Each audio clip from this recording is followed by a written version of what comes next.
өзгерісті өзіңнен баста.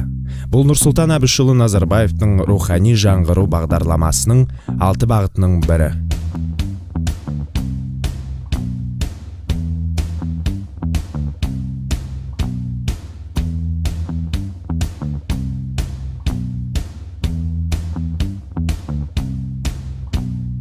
Алматы қаласының әкімі Бауыржан Байбек бастамасымен қарттарға жүйелі көмек көрсету аясында белсенді ұзақ өмір жол картасын жүзеге асыру мақсатында қарттарға жүйелі түрде көмек көрсетудеміз.